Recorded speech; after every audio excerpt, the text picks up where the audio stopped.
नमस्ते मित्रों, कैसे हैं आप सभी।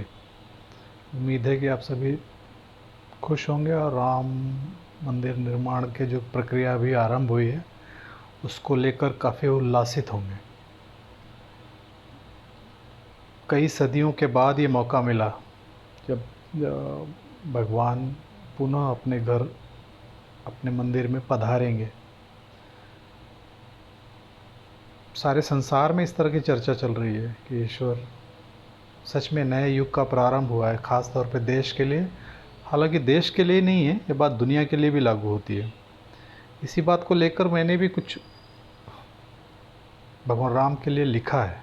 हालांकि मैंने 2-3 कविताएं लिखी, लेकिन एक कविता मैं आप लोगों को सुनाना चाहूँगा। उस कविता का एक्चुअली जो मर्म है वो कुछ इस तरह से है कि जब धरती पर बहुत अत्याचार बढ़ जाता है, मतलब धरती एकदम अत्याचार से पीड़ित हो जाती है, तो वो उसे कोई मार्ग सुझाई नहीं देता। ये पृथ्वी की प्रार्थना है। असल में ये कविता जो है ना, वो पृथ्वी की प्रार्थना के रूप में आप देखेंगे तो वो ईश्वर से जाके प्रार्थना करती है, भगवान मुझे बचाइए। और ये कविता मैंने उठाई है भगवान के वनगमन से। जब भगवान जंगल की तरफ प्रस्थान करते हैं तो वहाँ से मैंने ये कविता इसको रचना शुरू किया है। तो सुनिएगा। बनवास राम को जाना था, निद्रा में विश्व जगाना था, आर्यावर्त की धर्म ध्वजा युगों युगों लहराना था। आगे क्या है, मतलब ये अभी आगे आपको पृथ्वी की दर्द, मतलब भगवान वनगमन गए क्यों गए, और भगवान धरती पर आए भी तो क्यों आए। दोनों मकसद है, पृथ्वी की प्रार्थना है जो पृथ्वी भगवान से करती है। तो आगे सुनिएगा।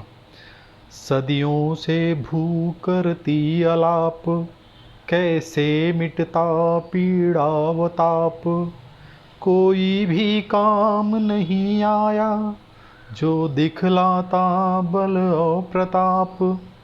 हो बिकल पुकारा भगवन को, हे नाथ बचा लो उपवन को, पापों का भार असहनीय है, हर लो मेरे इस क्रंदन को। उसकी जो प्रार्थना थी, इस पर भगवान खुश होते हैं। भगवान उससे कहते हैं, नारायण ने फिर वचन दिया, वसुधा को तब आश्वस्त किया, पापों का नाश करूँगा मैं, चिंतित ना हो हे देव प्रिया। फिर आगे क्या होता है सुनिएगा। दशरथ के लाल ने जन्म लिया, असुरों के काल ने जन्म लिया, धरती के मानव रक्षण को देखो महिपाल ने जन्म लिया। फिर लीलाओं का दौर चला, मानव हित वो कई ठौर चला, जब आया सकल जब आया समय सकल सुख का, भार्या संग बन की ओर चला। आगे सुनिएगा, बहुत मार्मिक लाइन है। सबरी को तार दिया तुमने, बाली को मार दिया तुमने, बांधा सागर पर धर्म सेतु, रावण संहार किया तुमने।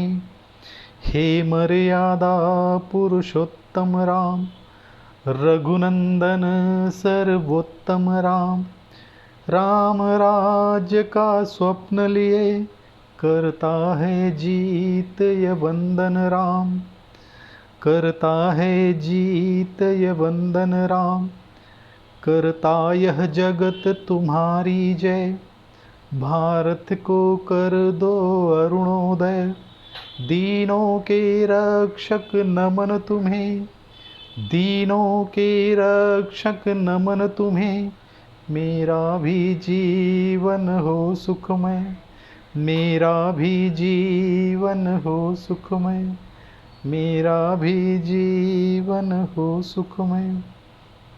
मैं उम्मीद करूँगा कि आप लोग इस कविता को सुनेंगे और अपनी प्रतिक्रिया ज़रूर देना, क्योंकि आपकी प्रतिक्रिया मुझे मेरे अंदर एक नई ऊर्जा का संचार पैदा करती है, मुझे आगे और भी कुछ लिखने के लिए प्रेरित करेगी।